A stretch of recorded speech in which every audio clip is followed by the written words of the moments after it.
Salut Joselito. Salut Joselito. Salut Philippe, tu vas bien? Salut, qu'est-ce que t'as fait toi cette semaine? Et où? Toi, qu'est-ce que t'as foutu cette semaine? Le mec il change tout d'un coup là.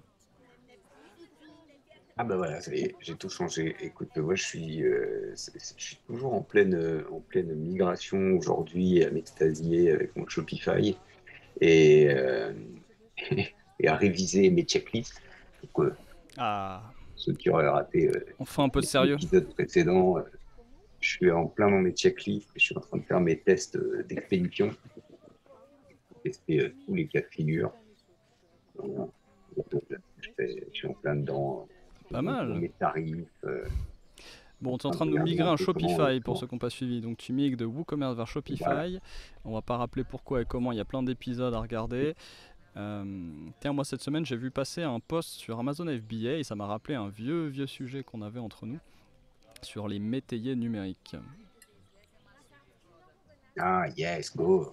Métayer numérique, c'est parti. Raconte. Reprends ce que c'est, hein, Alors effectivement, tu veux aller sur une pour ceux qui n'ont plateforme, pas suivi. t'as prévu d'aller sur Amazon ou autre?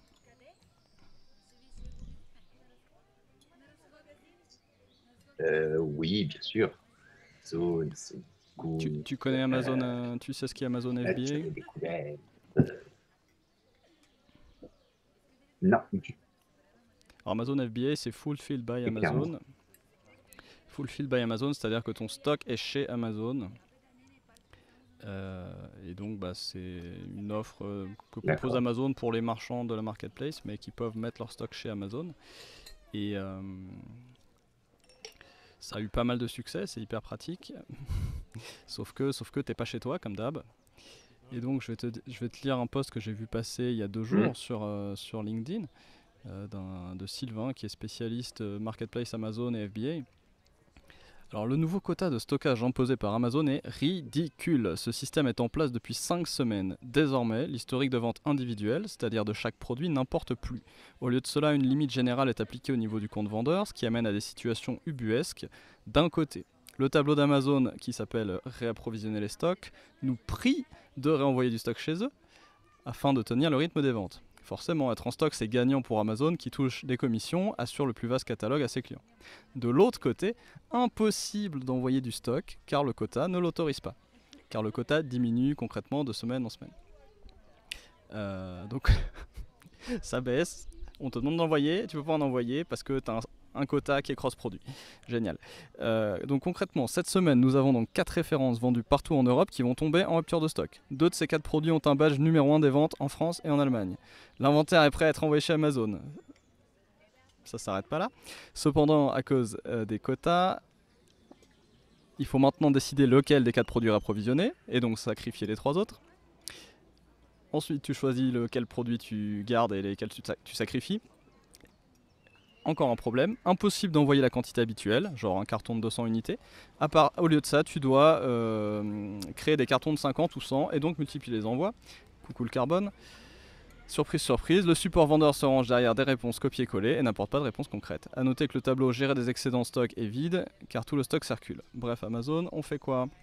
Voilà, et donc là, il s'agit de quelqu'un, si tu veux, qui a fait toute sa carrière ces 5 dernières années sur du conseil Amazon FBA et qui a des boutiques, qui gère des boutiques, etc. Donc c'est quand même quelqu'un qui génère pas mal de chiffre d'affaires pour Amazon. Et voilà la situation.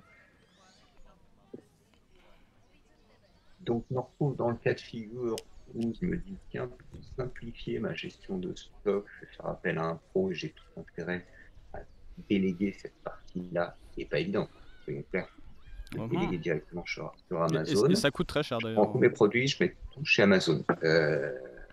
Et Amazon me facture puisqu'il gère mon stock finalement. Mhm. Ils ont des Qui entrepôts, plus etc. est, etc. Amazon est ton canal d'acquisition principal si tu fais ça en général, voire unique. Et puis voilà, tu te retrouves à devoir tout changer pour faire plaisir à Amazon de façon qui est potentiellement peut mettre en danger tes marges, etc. Dans la même veine, alors attends, est-ce que la connexion saute? Dans la Mais même, pour rappeler un... Ouais, dans la même veine, tu as eu la même chose il y a peu de temps où ils ont divisé par deux les commissions d'Amazon Affiliate, c'est-à-dire, non, Amazon Partner ils l'appellent, c'est-à-dire le programme d'affiliation. d'accord, direct. Ouais, Voilà. ça, c'est un petit canal comme ça d'acquisition d'un peu de valeur et ça n'a pas d'impact, soit c'est ton business, ton core Mhm, business, mhm, et ouf, du jour au lendemain, t'es passé, t'as divisé par deux tes revenus et tu peux rien y mhm. faire. C'est pas toi qui décides. Non, c'est toujours D'accord? unilatéral. Euh, On a vu la même chose à plein d'autres endroits, hein, même on a la même histoire. ouais, avec Google qui te coupe Bah, 90% là, de ton récemment, trafic, ton compte Facebook qui se fait bannir, Booking.com qui augmente ses commissions jusqu'à 30%, etc. récemment, ça braille parce que tu as LinkedIn. Imagine tous ceux qui ont appuyé toute leur stratégie d'acquisition commerciale autour de LinkedIn en disant boum, on prend ça, on met l'automation, on bombarde. Euh, tu me disais en réponse à un post il n'y a pas longtemps, c'est un number game. Et bah, si ta stratégie, c'est de dire, bon, allez, vas-y, c'est un number game, et puis j'y vais, je vais pousser sur du volume, je vais faire 1% de retour et je vais vivre avec ça. Quand LinkedIn te dit, alors maintenant, il y a 100 invitations, tu ne peux pas en faire plus de 100 par jour, fin de l'histoire, tu étais à 1000. C'est un cas ça, c'est un cas qui est différent parce que là, tu es en train de hacker la plateforme LinkedIn quand tu fais ça. Tu sais très bien que c'est pas prévu pour. Ce qui est plus ennuyeux, c'est quand tu joues dans les règles et que tu te fais quand même déboîter. Et c'est le Ouais, cas de la plupart des réseaux sociaux. Tous les réseaux sociaux vont donner du easy reach au début. Hop, comme ça monte, ça monte. T'as des stars qui émergent, tout le monde voit les stars, tout le monde débarque. Et puis une fois qu'il y a des stars, que tout le monde vient en masse, on baisse le reach de tout le monde, une fois, deux fois, trois fois. Et après, il faut payer de la pub. C'est exactement ce qu'a fait Facebook, c'est ce que fait LinkedIn en ce moment. hmm, Et puis tous les 3 mois, les gens viennent et font putain, le reach, il a pris un coup là. Euh, c'est pas nos options. Et puis, de l'autre côté, quelque part, je me dis que, est-ce que tu peux. C'est une espèce de truc vicieux finalement, parce que tu commences comme ça en disant, bon, je vais le faire maintenant parce que je me lance, parce que j'ai décidé de le faire de cette façon et ça m'arrange. Il y a toujours ce petit moment où tu dois dire, bon, maintenant j'ai le bon niveau de maturité, il faut que j'arrête et que j'internalise cette compétence, cette expertise, etc. Et mieux C'est que ça, totalement envie de le faire, c'est au-delà tellement de bon. ça, au-delà de ça, c'est construire ce qu'on appelle des actifs. C'est-à-dire un actif, c'est quelque chose que tu contrôles. Et tant que tu es sur ces jardins, c'est du métayage. Tu n'es pas un fermier, tu es un métayer. Tu cultives les terres d'un autre. Et le jour où tu t'en vas, si la terre s'est améliorée, c'est pas pour toi. Ouais, Et donc tout l'effort est de se dire, ok, là j'ai des canaux qui sont sous mon contrôle, qui sont des actifs, et j'en ai d'autres qui ne sont pas. Et quelque part, il faut toujours modérer l'investissement sur ce qui ne l'est pas et le compenser avec de l'investissement. Donc comment tu transfères, tu vois, comment tu arrives à transférer de la valeur et du capital sur autre chose que ces canaux qui sont pas chez toi et sur lesquels tu n'as pas prise. Google Ads. On parlait la dernière fois où tu me disais, Bah, mais c'est pas de l'investissement, Google Ads. non, Enfin, non, bah non. ils changent les règles et hop, du jour au lendemain, hop, Ou les enchères continuent de monter, les etc. enchères continuent de monter, etc. Donc c'est vrai que ça implique de faire l'effort de se dire, ok, je vais fabriquer mon site, je vais faire grimper ma newsletter, je vais avoir mon canal d'acquisition sur le mail parce que je le maîtrise ou autre chose. Et le mail, c'est pas de l'acquisition, c'est là que c'est difficile. Et le mail, c'est pareil. Le mail, tu sais du capital dans le sens où tu owns ta liste. Dans le même temps, le jour où les filtres spam montent d'un cran, Ouais, c'est vrai. tu vois, Ouais, donc ta délivrabilité, tu la maîtrises qu'en partie. Donc c'est un actif, c'est certain, mais tu as de contrôle absolu sur rien à la fin. Et pourtant, on vit dans un monde qu'on peut appeler permissionless grâce au mhm. web. Mais Je fais comment? pour moi, l'actif ultime, ça reste la marque. Ouais, À la fin, si c'est les bien, gens fallait te me dire ça. cherchent, si les gens te cherchent, si les gens, tu restes dans leur tête, s'ils ont que je te dis acheter des meubles, tu penses Ikea, on avait fait le test. Ouais. Tu peux pas battre ça, quoi. Donc à un moment, tu vas chercher Ikea où qu'il soit. Donc derrière, tous leurs problèmes sont pas résolus, mais c'est quand même le meilleur point de départ. C'est l'actif ultime. C'est une marque forte que les gens cherchent. Derrière, c'est toujours plus facile et ça te donne du levier aussi. Après, comment tu construis ça de façon permissionless? Euh, il faut savoir switcher entre les canaux et il faut savoir trouver ce qui est approprié à l'instant T.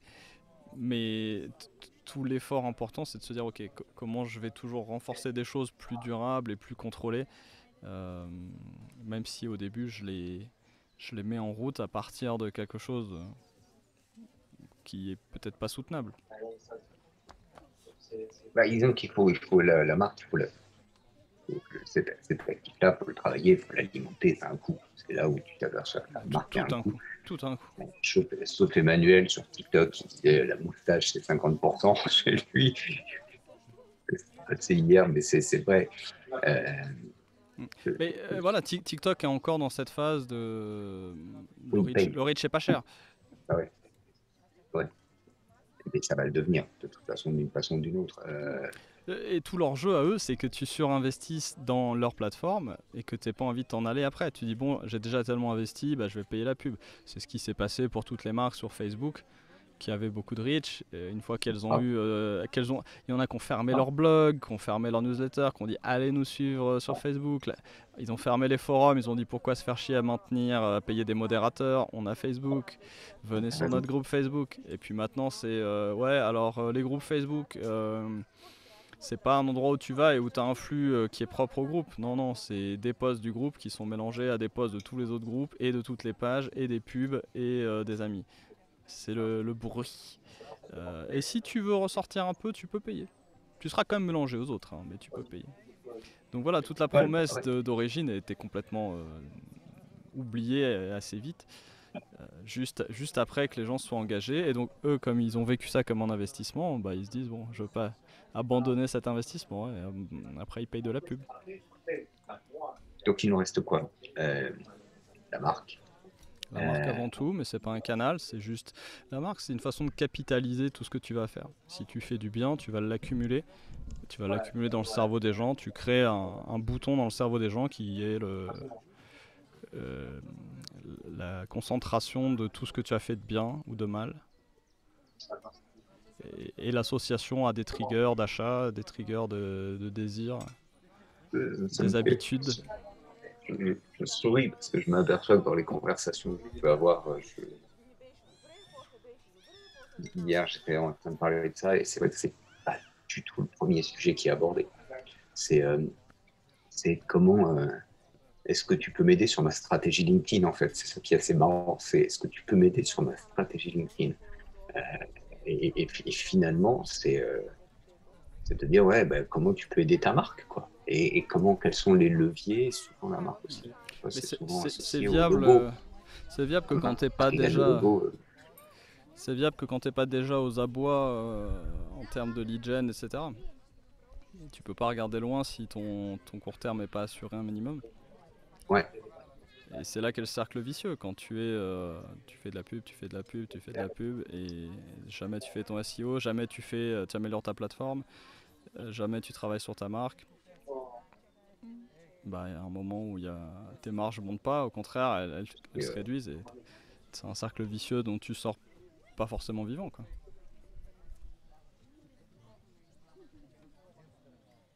parler des vendeurs de chaussures, c'est très compliqué d'acheter sur Internet des chaussures en fait. Et ce matin, j'étais en train de travailler sur cette notion de petits produits, bêtement. Si on est sur du pur e-commerce, parce que ouais, t'es dopé à la pub, donc tu t'en fous. En fait, tu bosses le SEO, tu bosses tout un truc et tu te dis, mais ma fiche produit, comment j'aide mon consommateur, mon visiteur à acheter mon produit? Et je pensais aux chaussures, c'est très compliqué de vendre une chaussure en ligne. Euh, et il y a pas mal de sites qui sont très bien faits, qui t'aident, qui te donnent des informations, etc. Et là, pour le coup, je pense au café, c'est compliqué d'acheter du café en ligne. Si tu l'as pas goûté, tu l'as pas senti, euh, tu peux faire toute la pub que tu veux, en fait, ce travail-là. Et comment tu associes la marque avec un goût, une odeur, quelque chose de particulier. Finalement, C'est même pas juste le goût, l'odeur dans le cas du café, je pense. C'est un ensemble d'expériences qui vont du début à la fin du parcours, voir l'épisode sur le e-commerce est un produit.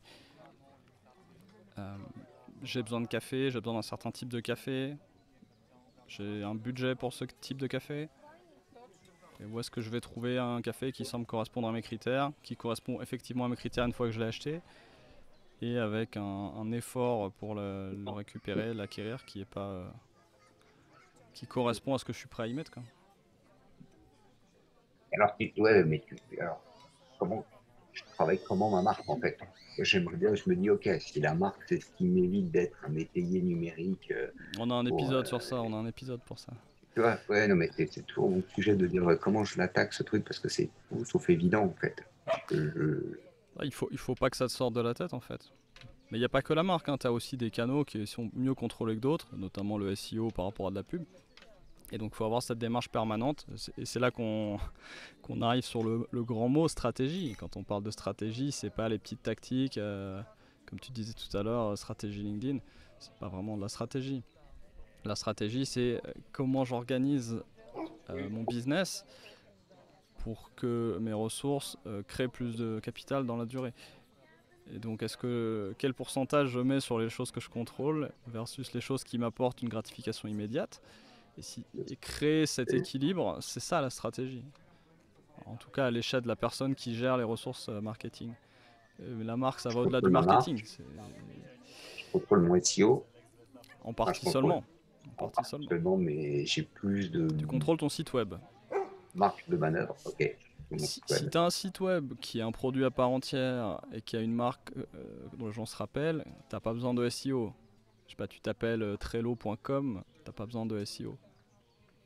Hmm, Tu, sais- ouais, tu as envie d'utiliser leur outil, tu connais l'adresse, tu connais la marque, t'as pas besoin de taper 5 meilleurs logiciels de gestion de projet en format Kanban. Tu vas juste taper Trello dans Google et là il va te le servir, à moins de vraiment ça te fait bannir, mais c'est peu probable.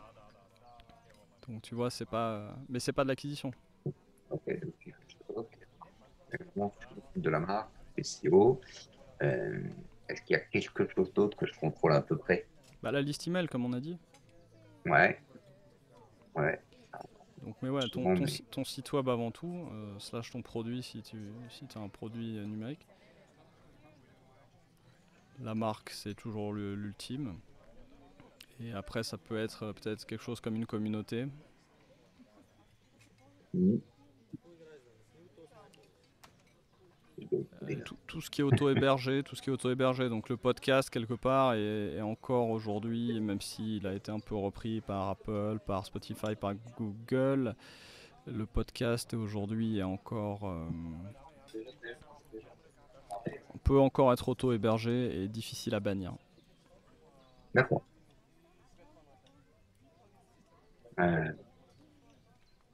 Bon, et on va faire comment là avec Amazon? Ils On sont va en sortir train un peu de, ils sont en train de corriger un petit peu, ils vont changer les règles. les ajustes. Ça c'est côté Amazon. Et aussi, bah, les gens vont devoir bosser plus pour Amazon. Ils vont devoir réorganiser leur chaîne logistique pour satisfaire aux règles d'Amazon. Et ce que je vois là, c'est qu'ils sont en train de... Les gens doivent faire appel à un tiers logisticien. Donc Amazon va dire non, regardez, nous on va faire que la partie où on fait des marges qui nous satisfont et qui ont un vrai impact sur ce que nous Amazon on fait, c'est-à-dire la vitesse de livraison au client et Mhm. l'inventaire. Par contre, la partie amont qui est vraiment chiante, on va laisser des gens la faire pour vous. Vous vous démerdez, vous trouvez un logisticien tiers qui va faire le tampon et vous enverrez votre stock là-bas. Hein, et puis lui, il fera comme on a dit, parce que c'est des gens sérieux et pas comme vous, ils savent faire comme on a dit. Voilà. Il y aura un intermédiaire qui prendra un peu d'argent, mais beaucoup moins qu'Amazon. Ou ils prendront peut-être autant J'ai trouvé ça. qu'Amazon, mais par contre ils gagneront moins parce qu'ils n'auront pas toutes les autres parties du business qui sont scalables. Ça c'est la partie qui est pas scalable. Donc, c'est ce qu'on appelle la surtraitance. On parlait de Booking.com tout à l'heure. Ouais. Booking.com, à la fin quand ils vont te prendre 90% de ta marge, quand ils sont à 30% de commission, il reste plus de marge quoi. Donc à la fin tu bosses juste pour Hmm. garder la lumière allumée, mais tu gagnes plus rien. Tu payes les salaires, Ouais. un petit salaire pour le dirigeant éventuellement de l'hôtel, mais à la fin tu bosses pour Booking. Et Booking, il a aucun hôtel, il fait 30% sur le volume d'affaires des hôtels, et, voilà, Et il ça va bien surtraite. pour eux, merci. Il surtraite. Ouais, sur fait, c'est ça. Mais tu vois, tu me dis ça et en fait j'ai un tilt parce que euh, sur la plateforme, je trouve ça très intéressant sur Shopify. En permanence, t'as de l'aide pour tout, hein. C'est très bien fait, t'as plein d'aides. Franchement, prends juste Mhm. le temps de configurer le truc, ça se passe bien. Et à chaque fois, t'as quand même un petit lien. Alors ça, si tu sais pas faire, t'as un expert Shopify. Ça, si tu sais pas faire, t'as un expert Shopify. Ça, si tu sais pas faire, Mhm. t'as un expert Shopify. Surtraitance. Et autant. Et là, cette boîte me prend un pourcentage sur mon business pour me mettre à disposition avec des experts. J'exagère volontairement le trait, Même chose avec HubSpot et les agences. alors, ouais, mais Quand tout le marketing aura été fait par les plateformes, parce que les agences sont radines, les clients sont radins, les clients sont pas éduqués, toute l'éducation est payée par les plateformes, donc toute l'éducation est biaisée par les plateformes, et derrière on surtraite aux boîtes de services, mais toute la marge part dans Google Ads, elle part dans HubSpot, etc. Et derrière la hmm, boîte de service, si t'es pas, j'allais dire si t'es pas McKinsey, mais même eux ils souffrent. Voilà, les billets première classe c'est fini. Même pour la business faut lutter maintenant.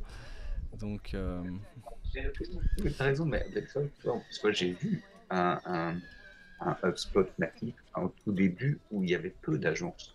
Bon, il y en avait aux US, il y en avait même pas en France, c'est la c'est première. théorisé dans la Silicon Valley, do things that don't scale, c'est-à-dire fais le boulot des agences à qui tu surtêteras une fois que tu seras bien installé. C'est ça. C'est exactement ça. Et tu vois qu'aujourd'hui, ouais, je le vois, HubSpot te dit, bah là, fais appel à un expert. Et là, la liste, il y a une marketplace. Voilà, donc tu peux aller taper dans un écosystème de développeurs, tu peux aller Mhm. taper dans nos experts, etc. Enfin, dans ceux qui ont tout. Mais pareil, c'est des gens qui ont tout mis dans une plateforme. Mais Sinon, au début c'est win-win, hein. Ils vont faire ça bien, ils vont même pas prendre de commission, rien, c'est juste ils veulent juste créer un écosystème. Une fois que l'écosystème est vraiment solide, que la marque HubSpot ou Xero ou ce que tu veux est établi dans les têtes, là ils commencent à avoir du levier et le levier ils se privent jamais de l'utiliser. Quand Amazon débarque et te dit bah maintenant les gars c'est plus 5%, c'est 2% et demi, merci au revoir, ça c'est du levier et t'as rien à dire, t'as pas de levier. carrément, toujours. Euh, voilà, Valérie. Chanter. Oui, la comptabilité, etc. Les choses arrivent de partout, il y a des morceaux de facture qui arrivent de partout. Elle arrive toujours à retrouver ses petits sur ces sujets-là. Mais ce que tu dis là, c'est super important, là, de pas cette croyance, tu vois, il y a une communauté, ça va bien se passer. Non, ils ont un levier, ils vont l'exploiter, il faut être lucide, Oui. quoi. Fais pas Ouais. semblant de penser que c'est, je sais pas, magique, gentil, il y a Non, de l'herbe verte, là, ils comme sont t'es sympas, très dans un bien. endroit paradisiaque. Ils Tout sont le monde sympas, dans tout le monde est bien intentionné aujourd'hui, mais en attendant, ils ont des investisseurs et l'investisseur aujourd'hui, il leur dit pas presse les citrons, ils n'ont pas le levier pour. Mais le jour où le levier est là, il y a quelqu'un au board qui va dire dis donc, qu'est-ce que vous foutez il est temps de tripler ses marges là. Euh, on pourrait pas à un moment donné, les gars, faire quelque chose. Il n'y a pas moyen de faire un truc comme ça, et hop, c'est parti. Et c'est c'est même juste. pas, il n'y a pas moyen, c'est salut, on a de l'argent à récupérer, donc là il y a un levier, il n'est pas exploité, vous Ouais, appuyez dessus, c'est tout. faut- voilà. Et C'est- là, c'est- d'un seul coup, ouais, ça et marche. donc si tu veux garder ton job, tu le fais. Et à un moment, il n'y a même pas de scrupules. Les gens qui sont en place dans cette phase du business n'ont pas de scrupules. Oui, oui, pas en avoir en C'est- plus. c'est- Enfin, j'y Et ils n'ont pense, je pas me en dis, avoir. ouais, Tu as été assez pas feignant tout pour te content reposer d'avoir. sur eux. Tu as été à hôtel, tu pas fait la moindre communication pendant 20 ans. Tu t'es jeté sur Booking comme la misère sur le monde. Bah très bien, assume et paye-les pour le travail qu'ils ont fait. Et t'as pas été capable de réfléchir à quelle part de ton business avait de la valeur parce que tu as l'impression que ce qui a de la valeur c'est ce que toi tu fais avec tes petites mains. Et bah eux ont pris la part qui était importante, c'est-à-dire la marque et l'interaction client. Toi, Ouais, tu étais focalisé sur ton métier au lieu d'être focalisé sur les clients. Eux étaient focalisés sur les clients au lieu d'être focalisés sur ton métier. Et puis après, tu iras râler au gouvernement qu'eux ne comprennent pas ton métier mais te prennent tout l'argent. En attendant, ils comprennent les clients, pas toi. Ça s'appelle la transition numérique. bah, écoute, ceci est la transition numérique. Bon, bah, tu vois, on est sur une bonne conclusion de. Me demande pas qu'est-ce que je fais dans ma semaine, je vais travailler sur la marque, mes Hmm. actifs numériques, Faisons euh, le lien avec ce que tu es en train de son foutre cette semaine. SEO. Est-ce que Shopify c'est une plateforme et est-ce qu'ils ont trop de levier?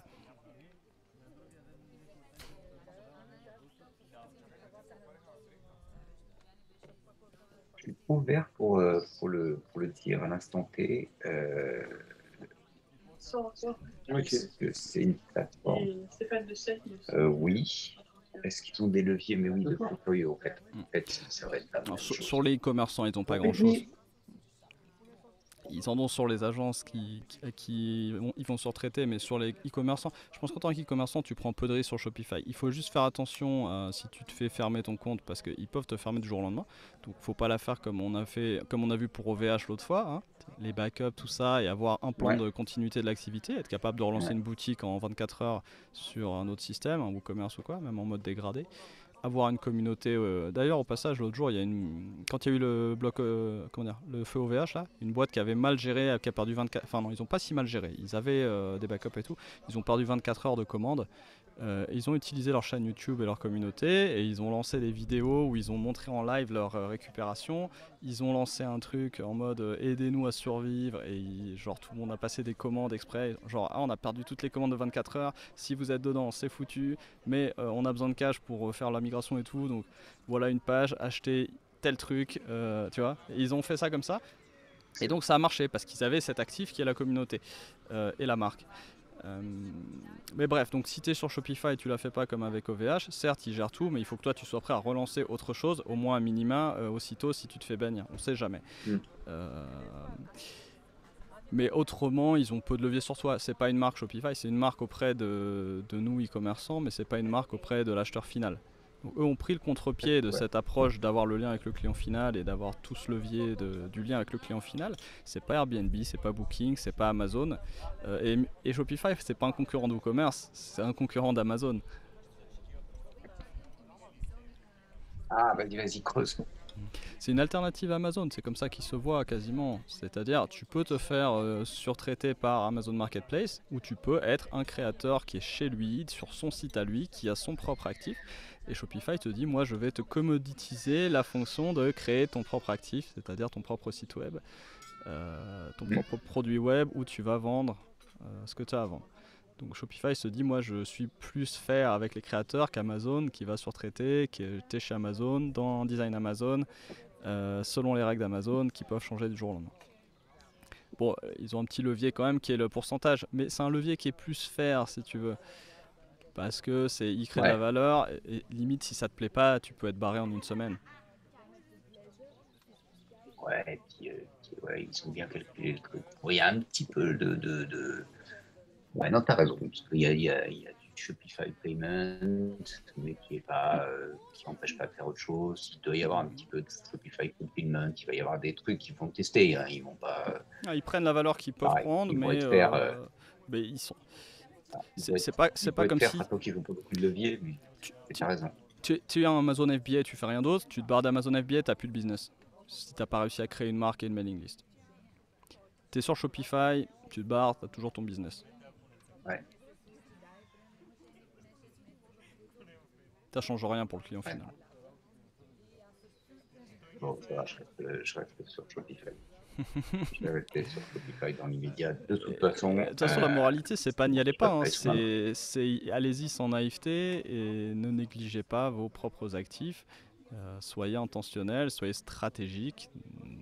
C'est des échecs, il faut être stratégique. Il faut ventiler intelligemment et c'est comme Profit First, c'est un peu pour toi, un peu pour moi. Donc je donne ce que je peux donner mais pas plus et je m'oblige à en garder pour moi-même. Investissez sur vous-même avant tout. Investissez sur vous-même avant. Cool. Eh ben écoute, je vais aller investir sur moi-même avant tout. Je vais aller manger. J'ai froid. Ouais. Entre ton micro et ma connexion, c'était pas idéal. Donc vous pouvez râler très fort en commentaire. J'aurais oublié d'ici là pourquoi j'ai dit râler très fort en commentaire. Donc les gens qui écriront je râle très fort en commentaire, je ne saurais plus à quoi ça fait référence.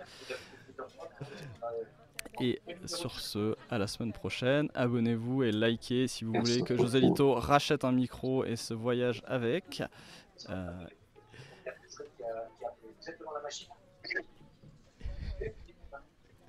Je vais retrouver un micro. Je vais retrouver un micro, mais voyager avec, je pense toujours pas. Non, définitivement, j'ai pas ton courage. J'ai pas cette capacité que tu as à voyager avec ta passoire et ton micro au fin fond de je sais pas où. J'échappe à la Et où, à la canicule. campagne là, ou à la Je montagne? suis à Sofia et j'ai mis la clim à 1600 mètres d'altitude. Il fait un peu trop chaud en bas. Allez, à la semaine prochaine. Belle vie. À la semaine prochaine. Bye bye.